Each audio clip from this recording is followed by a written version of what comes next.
Hello everyone. Our next lesson is going to be how do we find higher order derivatives? So higher order derivatives are, as we talked about in our chat, instead of taking the derivative once, we take it more than once, and you could take it many times.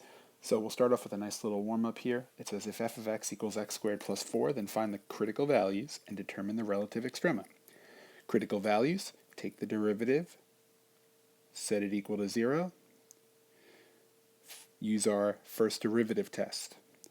Plug in a number to the right in the derivative, plug in a number to the left. I plugged in 1 and -1.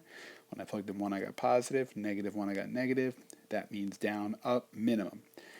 To find the y value of the graph at that minimum, plug it back into the original, and I got 4, so there's a relative minimum at 0, 4. Okay, so now let's take a look at second derivatives. Taking the derivative of a function more than once is known as a higher order derivative. The derivative of a function may itself be a function that can be differentiated. Now, this doesn't always happen, but sometimes you could take a second derivative or even a third or fourth derivative of something. Now, notation-wise, f double prime of x, f triple prime, f to the fourth. We just write any number if it gets higher than 3, really. You don't have to start putting tally marks for everything. Y double prime, y triple prime, y whatever number. And then remember dy dx is another way to write derivative. Now it's d2y over dx squared, and so on and so on. So these all mean the same thing. Let's take a look at an example. Here's x to the 6th. So if we take the derivative of x to the 6th, very nice, use the power rules. That's an enormous highlighter. 6x to the 5th. Agree? Now, if you wanted to take the derivative of this, 30x to the 4th, and then take the derivative of that, that's 120x cubed, right? So this is taking the derivative more than once. Now, what about over here? 8x to the 1/2. We'll multiply, that's 4x to the subtract 1, negative 1/2. Which, remember, we could rewrite that, but let's just leave it because we're going to take the derivative again. What's 4 times negative 1/2? Well, that's negative 2x to the negative 3 over 2. You have to subtract 1 from negative 1/2. And then multiply negative 3 over 2 times negative 2 is positive 6 over 2, which is 3x to the negative 5 over 2. Okay? So let's just practice some more. We'll see some different examples of this, and then that'll pretty much be it for the day. So for each function, find f double prime of x. So before you could find f double prime of x, we have to first find f of x, which is 6x squared minus 10x plus 1. And then we have to find f double prime of x, which is the derivative of f prime of x, which is 12x minus 10. Good. I just want to point something out. You can't take the derivative forever. I know it doesn't ask this, but if we had to find f triple prime of x, that would be just 12. And then f quadruple prime of x, you could see what's the derivative of a constant? 0. So really you can't go further than triple prime here. I know it only asks for up to here, but I just wanted to point that out. All right, what about here?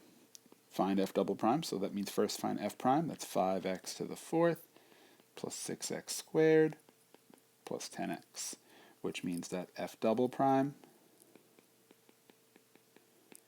20x cubed plus 12x plus 10. Done. So let's look at a little more complicated one. Okay, so now we have f of x equals x plus 1 over x plus 2. Well, how do I find the derivative of this? Well, we have to use the quotient rule. What was that formula for the quotient rule?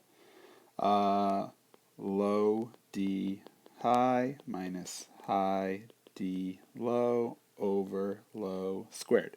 Low d high minus high d low over low squared, where this is high and this is low. So let's find the first derivative. So, zoom out a little. F prime of x, so that's low times the derivative of the top, which is just 1, minus high, which is x plus 1, times the derivative of the bottom, which is just 1, over x plus 2 squared.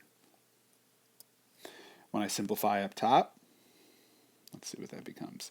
You get x plus 2 minus x minus 1, right? Be careful there because when I multiply this, it's just x minus x plus 1. So subtracting x plus 1, you got to distribute the negative over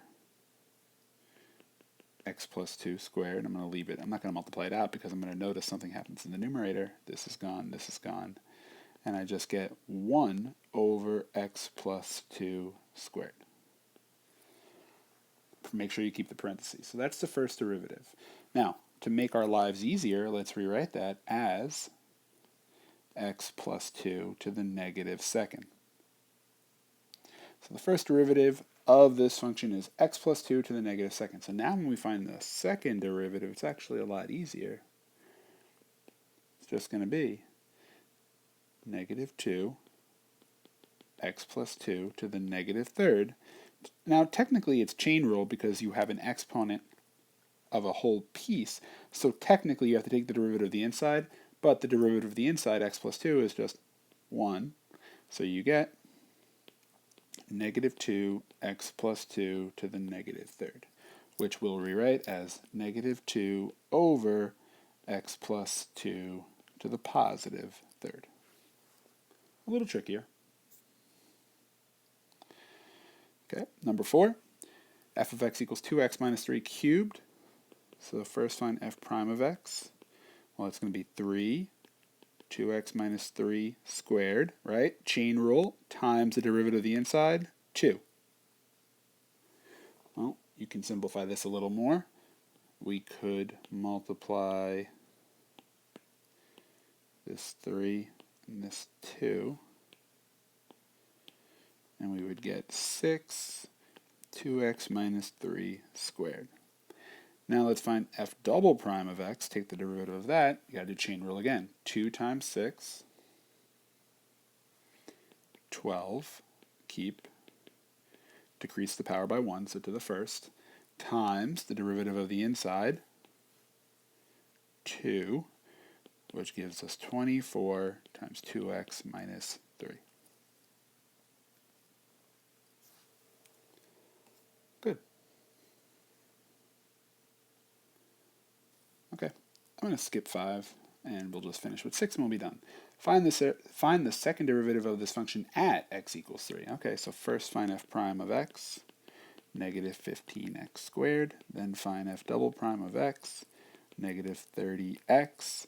And now what's f double prime of 3? Negative 90. Okay, guys. Tomorrow we'll do a practice day. I'll give you guys some for you to do on your own.